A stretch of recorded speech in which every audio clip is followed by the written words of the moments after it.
Welcome back to Coaches of Louisville. Tonight I have Brian Crumbo with us. He's been coaching for over 25 years, 30 years. 32. Yeah. 32 at this point. So we're excited to have you here today. In the Coaches Hall of Fame, it's a long acronym, as we were talking about earlier, KTCCCA. Correct. But yeah, inducted in 2015. 2015, okay. So yeah.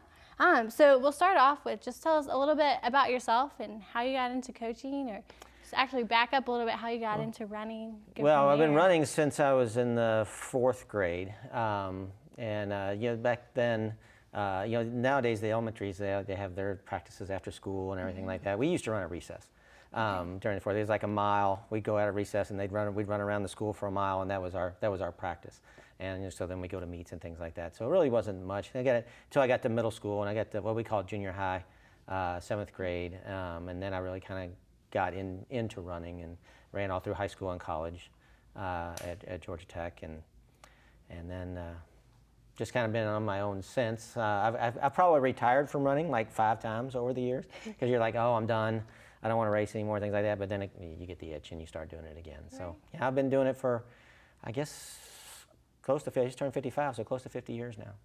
That's awesome. Yeah, you always take a few years of, non-competitive running, get back into, I'm ready to get started again, at least what I've heard.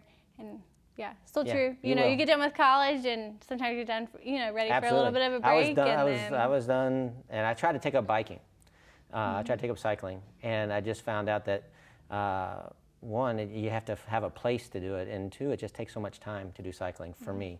You have to spend so much time on a bike to get the same workout that you do running. Right. I don't have anything against biking, I just didn't want to spend that much time on the bike, so I always came back to running. Right, I've definitely seen that in cross training. Like if you're supplementing a run, easy run or something, you have to do it double the time almost to do it. And I'm like, if I run, I can be done, I get it in and get to be outside and go from there.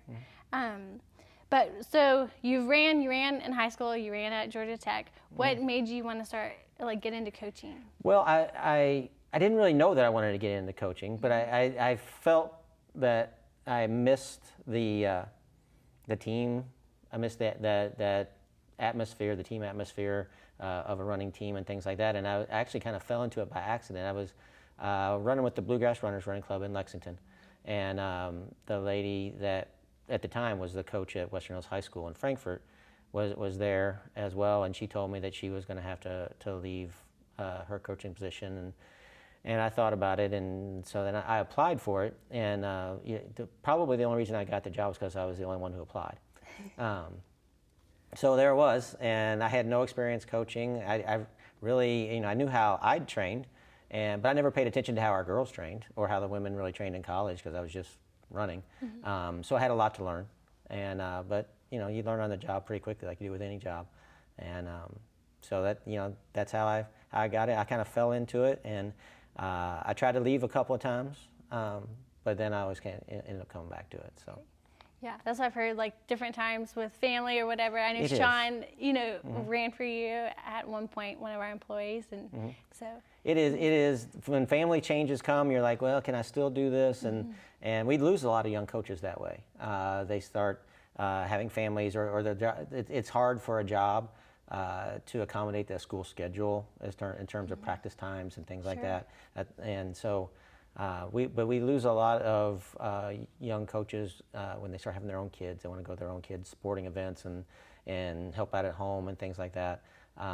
So there's a lot of times we'll have a lot of promising young coaches, but then they'll drift away for a while. Some of them will come back later on in life, but we lose a lot of people just the family stuff, because it's hard.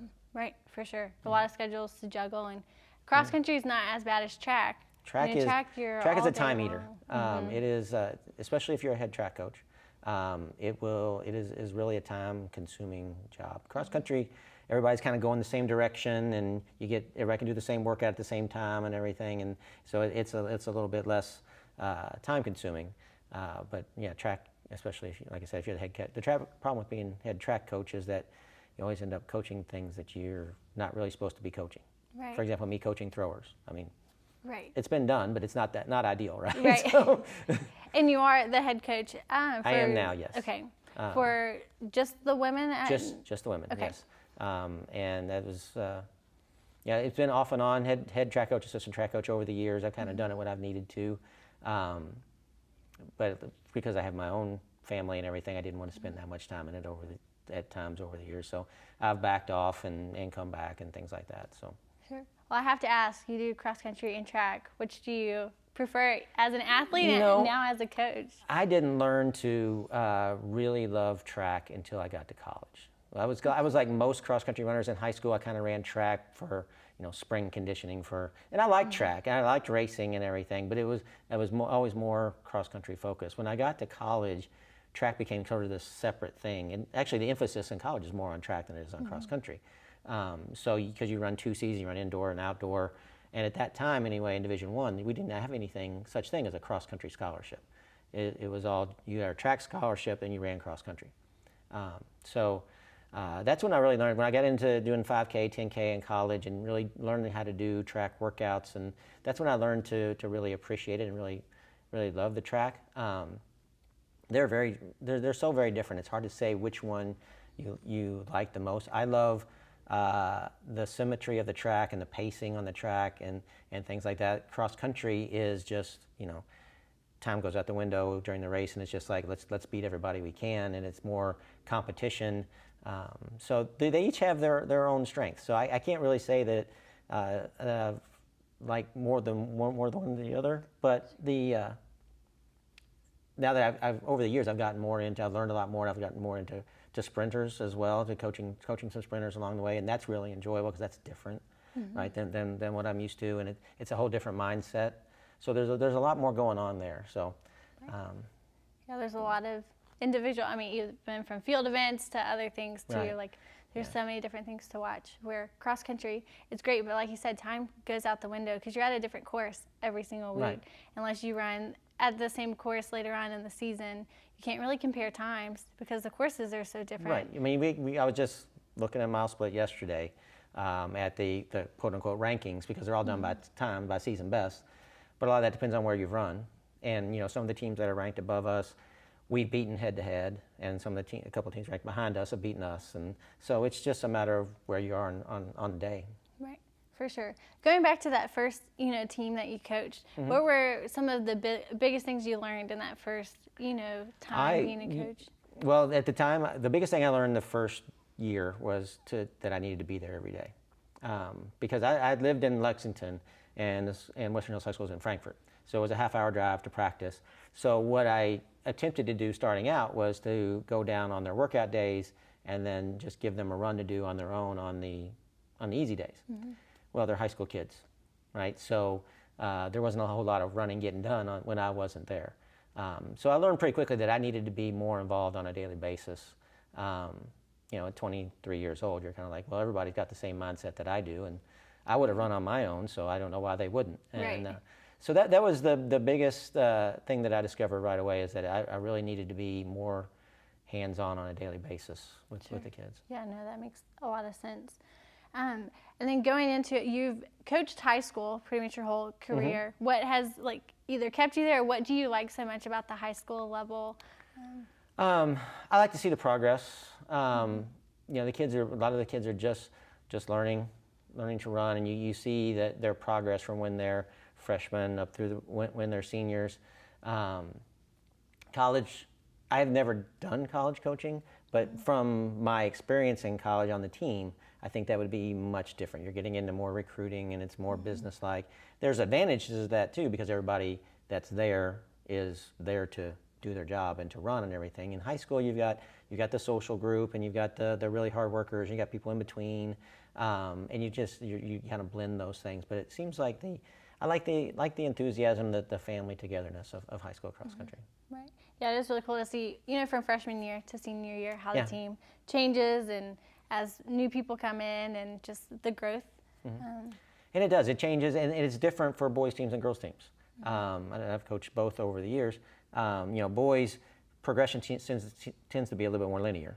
As they get older, they get stronger, they grow during high school and things like that. And girls, it's a little more unpredictable. Some of the young girls go through body changes and slow down for a while. If they keep at it, they can start gaining back again. And so it's With the girls, it's a little bit more, you're right, the team changes every year because not only do you have new people coming in, but because of everything that goes on during high school and during puberty and everything, you don't actually know for sure what's going to happen the next season.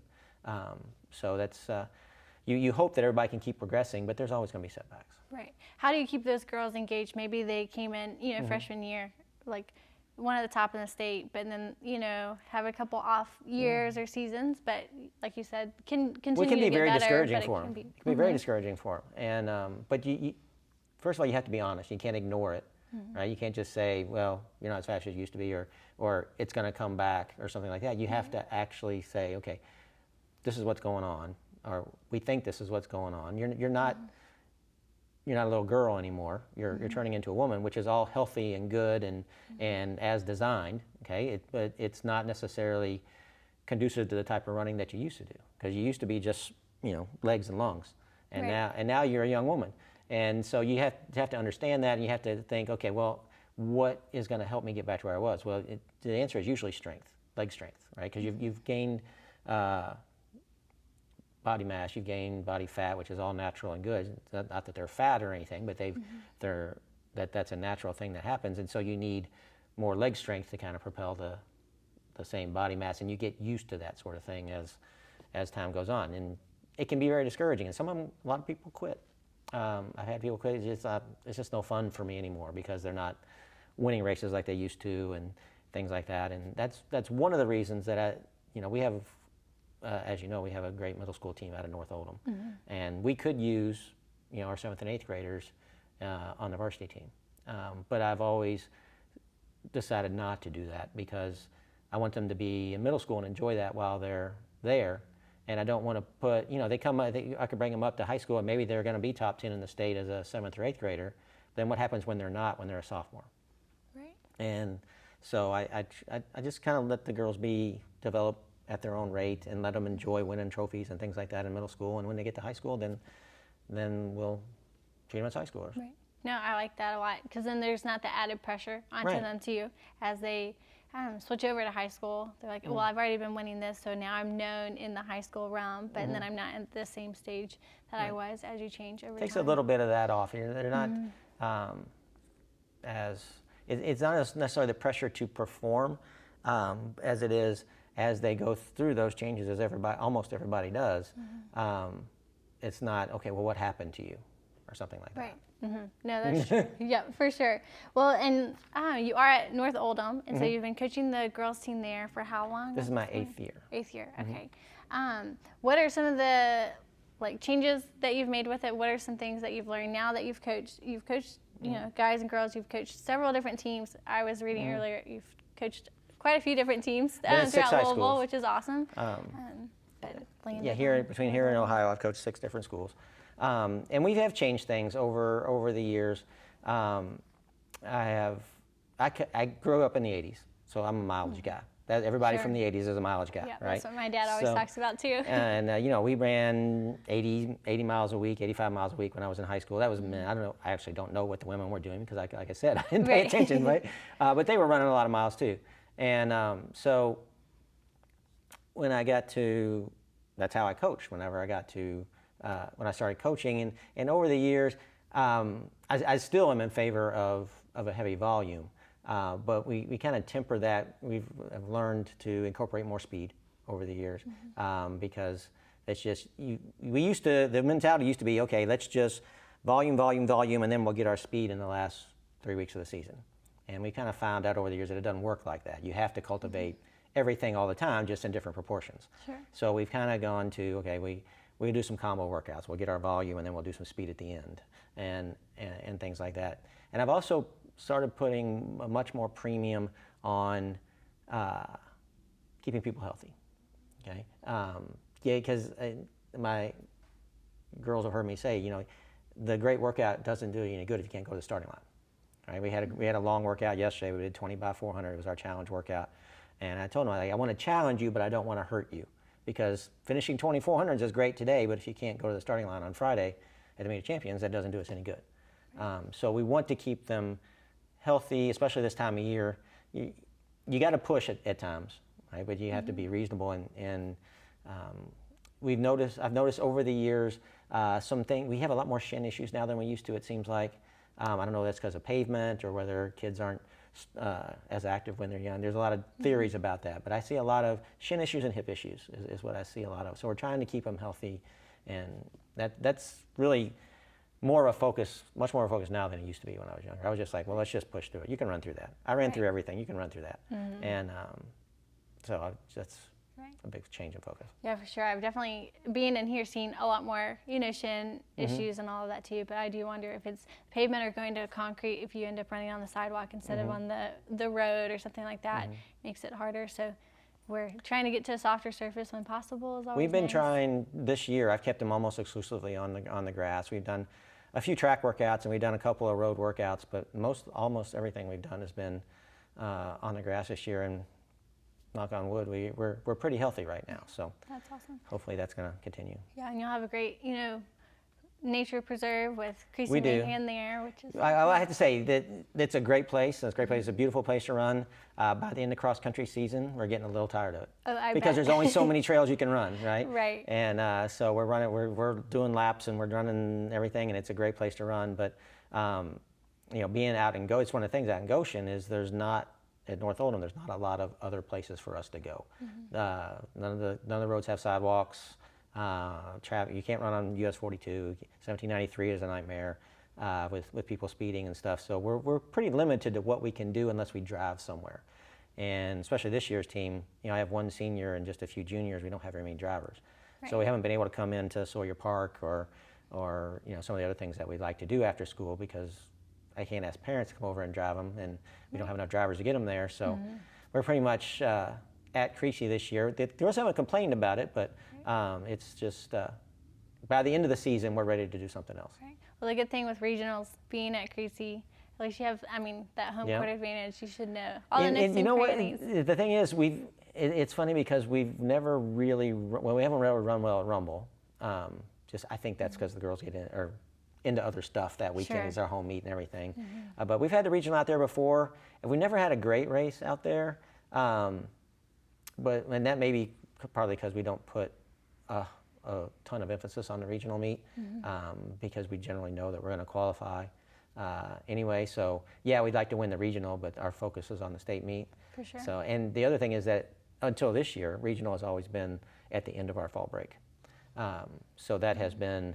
Training that week has been, and our routines have all been off and everything. People will leave town and come back and things like that. So that's kind of, I think that's kind of held us back at the regional some over the years. But this year, we'll see. We're in school the week before regional this year. This year it's the state meet we're out of town for. So. Oh, yeah.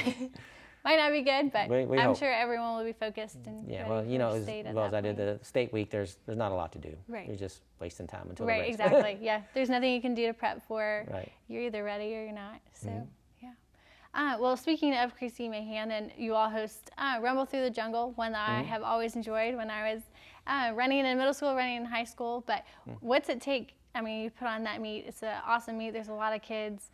3,500 roughly each year? We usually get around 3,000 entries. We'll get about 80% of that actually run. So it's usually in the mid-2000s that actually run on the day of Rumble. Actually running the Rumble meet now that it's 2 days. Used to be 1 day. The growth of it has been a problem for traffic and parking. The park handles it fine once everybody's there. Right. But getting everybody in, parking on the grass, especially if it rains. I don't know if you were there. I don't know if you were there in 2018. We had the hurricane come through, and it was a nightmare. I had to change the course and accelerate the race schedule and everything. And we had tractors pulling people out of mud and everything. As long as it's dry, it's great. And we've kind of gotten a system now where we get people in and get them parked. And we moved the elementary to Friday night, which separates that, because one of the problems we had was people would come in the morning and then they wouldn't leave. Or we're searching for parking spots, that are empty parking spots to get people in because we didn't empty the parking lot. So we've got it spread out now so that we can get everybody out between sessions and get the next group in. And it works. It makes for a longer day because we have a big break in the middle, but it makes it a lot logistically easier for us. Now the meet itself is really no different than any other meet. We've got a lot of setup to do on the course and marking things. There's a lot of trails back there we have to close off in the woods and everything, but getting the course set up and getting the races done and everything. It's a lot of people, but that's just like any other major invitational. Right, for sure. Well, y'all do a great job with it, and definitely having that parking, kind of set up like that, it has been nice, as I'm normally there all day watching people come in and go out. But because when I used to come, it used to be backed up, for miles and miles. We used to have to run shuttle buses from North Oldham High School down, and we don't have to do that anymore, so that's nice. Because we would have people that were running late that would just park up there and try to walk down. Sure. And that would clog traffic on 7093 and everything. So I think we've mostly got that figured out. And you always have the towels, which is like the the best rumble part. towels. Yes. Yes. We next year I think we're going to have kind of multicolors, because we've had so many left over the last few years. Sure. That the people might have a choice in color towels next year. We won't have to order as many. Right. Oh, that's awesome. That will be fun. Well, something that I always hear about with the North Oldham team is your all's Gatlinburg trip. And y'all do that every year. Yeah. So how is that camp like? How do you all? Well, we do camp. It's either the last week of July or first week of August. Last couple of years has been the first week of August, and we'll go down and we're in a cabin, and everybody stays in the same cabin, and we're there to run, but we're there to have fun as well. So generally we'll run in the morning, either in Gatlinburg or one of the trails or something like that. Some days we'll do a hike in the middle of the day, and then we'll run again in the afternoon. We have some other activities that we do. We end up going to a dinner show on the night before we come back. We go to either Dixie Stampede or something like that. But it's really we don't let a lot of grass grow under our feet when we're at camp. I like to keep them moving. I don't give them a lot of time to sit around at the cabin on their phone and things like that. And they're pretty beat. We do the middle of the week. We do we go out to Cades Cove, and Cades Cove has a 10-mile driving loop. But in the middle of it, there's a trail that goes up to a place called Abrams Falls. It's a 2.5-mile trail out and 2.5-mile trail back. So we've cultivated what we call our Cades Cove Challenge. So we'll run the first half of the loop, 5 miles out, and then we'll hike out to the 2.5 miles out, and we'll swim at the falls because you can get in the creek out there. Then we'll hike back and run the second half of the loop, and it's about 16 miles on their feet total, 10 running and about 11 running and about 5 hiking, and that's a pretty long day. And the challenge is who's gonna make it all the way around, and so we kind of look forward to that. We talk about that. That's the big event of camp. We do other runs and things like that, but it's your normal cross country camp. Yeah. No, that sounds awesome. And a fun challenge in the middle, and breaking it up with the hiking in between, which is great in the Gatlinburg area, and getting in the water halfway through. We tend to hike the waterfalls a lot. Okay. Yeah, there's a lot of beautiful ones in that area for sure. So what are a few of the things we talked about, what you learned through that first year of coaching, but as you've been doing it, you said 30 years. 30 years, yep. I started in 1991. Okay. So it was fall of 1991. Okay. Yeah, what are some of the key things you've learned, or who have mentored you? Well, the first, one of my first days of practice, I remember this specifically, we used to practice at the archives in Frankfort. And Frankfort High we'd all practice out there, Franklin County sometimes, not all the time. And Frank McCulloch was the coach at Frankfort High at that time. And I remember him coming over my first or second day of practice and introducing himself and saying, I remember when you ran at Floyd Central, because I ran across the river at Floyd Central, and let me know if there's anything you need. And he kind of handed me his meet schedule and says, here's our schedule. I don't know if you know of any meets or anything. And so right off the bat, Frank kind of took me under his wing and helped me with things, and knowing what meets to go to and how you register and things like that. And over the years, my first few years of coaching, I relied on him heavily. Not as much since I left Frankfort. We haven't been in touch as much, but Frank has mentored so many people over the state, and of course he's still involved as executive director of the Coaches Association. So he's still helping people out. That was a big help to me originally, and and then as you get into coaching, you cultivate other friends as coaches, and you all swap advice and talk about your teams and things like that. For several years, I've had a group of people. We all have a group text. Barry from Assumption and Mike Horan and some of the other guys, and we'll all just like, okay, if we have a question, we'll just ask the group and get input and things like that. So it's a community, and we all kind of help each other out. Right. That's one of the good things about it. I can't say whether it's that way in other sports, but in our sport at least, both the coaches and the kids are willing to help each other out. And that's one of the things you love about high school track and cross country, is that when we're on the track, when we're racing, we want to beat the crap out of each other.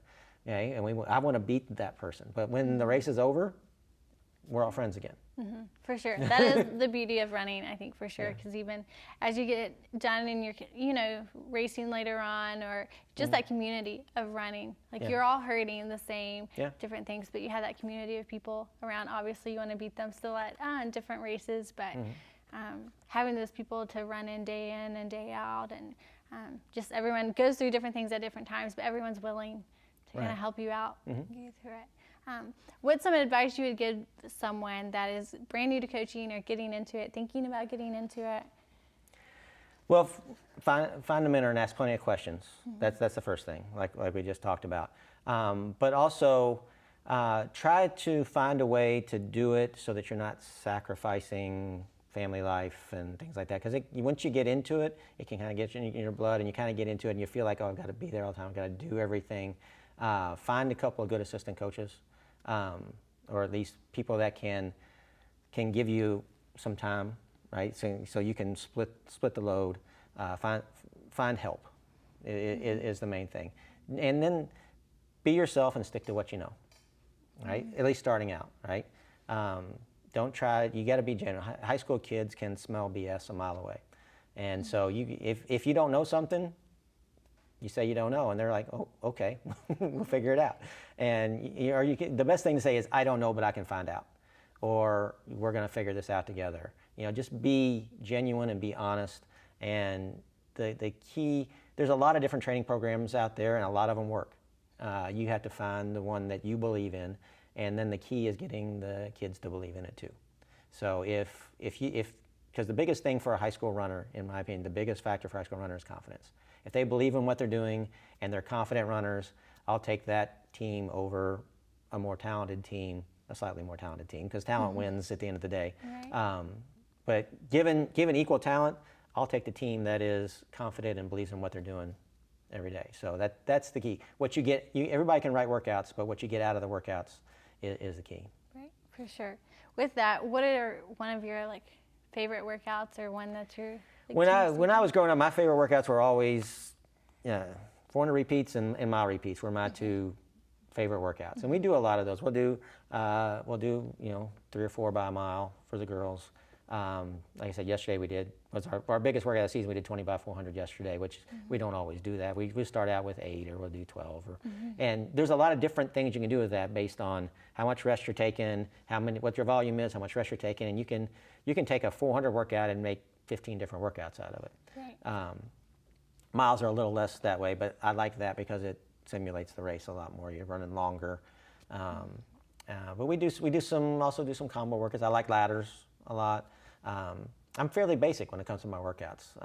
I guess you might say old school, but we do some a lot of the traditional workouts, and then we'll spice it up a little bit. I do like to do the Michigan workout from Ron Warnhurst up. That's a combination of track work and tempo on and off the track, and we'll do that once or twice a year. So things we borrow from other people, but that's really just me sticking to what I know and what I was brought up with and what I believe in. So even 30 years later, I'm still kind of doing that. We've added some wrinkles and things like that, but sure. But that consistency over time, you've seen how it works, and why break something that's not broken, and just kind of stick with it. Well, awesome. Well, thanks for coming out tonight. No I appreciate it. I don't know if you have any last words, anything that I missed or didn't cover that. No, I think we covered a lot of ground. So I appreciate you having me. Yeah. And Well, good luck at the state meet. Well, thank you very much. 2 weeks. All right.